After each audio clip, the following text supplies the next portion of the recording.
আল্লাহ বলবেন আলবে সোলে বা সাল জান্নাহ আফরিশু ফিরাশাল জান্নাহ ইফতাহ লাহু বাবাম মিনাল জান্নাতি ইয়া আরহামার রাহিমিন। আল্লাহ আমাদের সবাইকে এই প্রাণ দিয়ে দিয়ে আমাদের সবাইকে মুমিন হিসাবে কবুল করেন।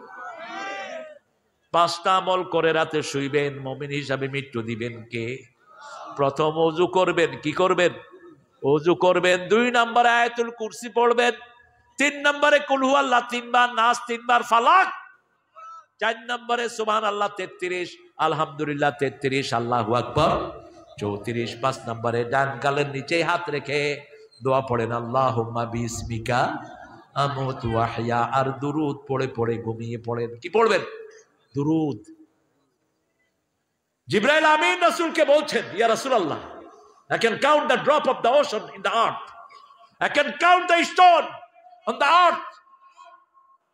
জমিনে কত পানির ফোঁটা আমি গুনতে পারি, কত বালু দানা আছে আমি গুনতে পারি, but I can't count how much your people get when they recite your durud. আমি গুনতে পারবো না। যখন মানুষ আপনার জন্য দুরুদ পড়ে কত সওয়াব আল্লাহ দেয়, আমি এটা গুনতে পারবো না। আল্লাহু আকবার। আরেকজন সাহাবী এসে রাসূলকে বলছেন, ইয়া রাসূলুল্লাহ, দিনের 4 ভাগের 1 ভাগ আমি আপনার দুরুদ পড়ি। রাসূল বলছেন, পড়ো।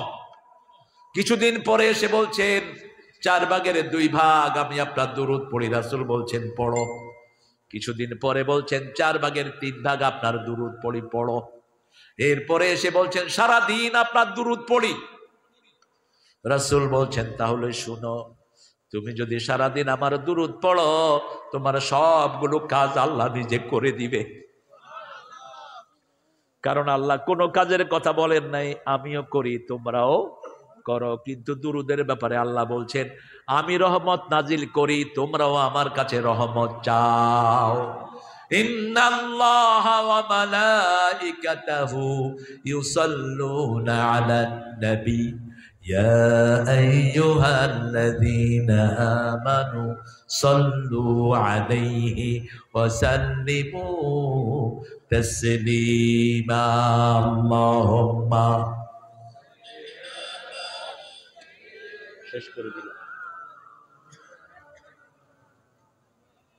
আপনাদের কষ্ট হচ্ছে না? হ্যাঁ, কতক্ষণ থাকবেন আর? হ্যাঁ, আপনার সারা রাত থাকেন রমজানে। এখন নিয়ত ঠিক করেন, রমজানের শেষ 10 রাত সারা রাত জাগবো। রাজি আছি তো? এখন থেকে সওয়াব দিবেন কে? আল্লাহ সওয়াব দিতে থাকবেন। আপনারা অনেক কষ্ট করেছেন, বিশেষ করে দাঁড়ানো ভাইয়েরা দেখেন, এক ঠাই দাঁড়িয়ে আছেন, কোনো জায়গায় এনারা পান নেই। ওখানে এমন এবড়ো থেবড়ো জায়গায় বসে আছেন, এটি ভবের বেড়। ভবের বেড়, এটি ওই ভব। এখানে উঁচু, এখানে নিচু, এখানে ৪১, এখানে ৪৬। এটা ভব। এটা কি ভব? কোথাও কোনো শান্তি নাই, তার মধ্যেই পৃথিবী, দুনিয়া। আল্লাহ আমার এই ভাইদেরকে আপনি মাফ করে দেন।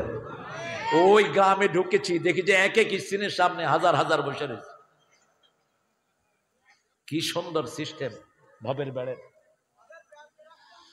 হুজুর, আমাদের এই গ্রামের মা বোনেরা উন্মুক্ত ভাবে পুকুরে গোসল করে। মায়েরা, মারা, আপনাদের পুরা শরীরটাই সতর, আপনাদের গলা সতর, আপনাদের সৌন্দর্য সতর। যারা উন্মুক্ত করে গোসল করে বিনা হিসাবে জাহান্নামে চলে যাবে। 9টা। আল্লাহ আল্লাহ কবুল করুন। আমার মায়েরা, আপনারাই জান্নাতের প্রথম রমণী। আপনারা জান্নাত থেকে আপনাদের সৃষ্টি, এই জন্য জান্নাত যেমন সুন্দর আপনারাও সুন্দর। জান্নাতে কোনো নিষেধাজ্ঞা নাই, এই জন্য মেয়েরাও নিষেধ করতে পারে না। আপনি যদি বলেন শাড়ি তো তোমার 20টা আছে আর লাগবে, বলবে যে দিলে ভালো হয়, দিলে ভালো হয়, না নাই।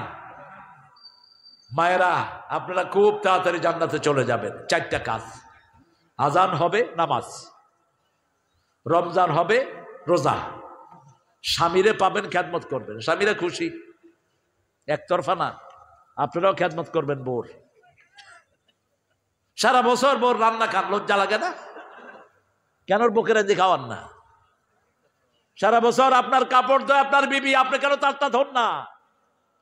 মা আয়েশার কাপড় ধুয়ে দিতেন রাসূল, মা আয়েশার খেদমত করতেন রাহমাতাল লিল আলামিন। আবার মা আয়েশা রাসূলের খেদমত করতেন সাল্লাল্লাহু আলাইহি ওয়াসাল্লাম। কোনদিন বিবিকে একা রান্না করে ছেড়ে দেন না রাসূল। আমার মায়েরা, 4 নাম্বার আপনার পর্দা আপনি রক্ষা করবেন। আপনার চুল আপনার সৌন্দর্য, আপনার চেহারা আপনার সৌন্দর্য, আপনার শরীর আপনার সৌন্দর্য।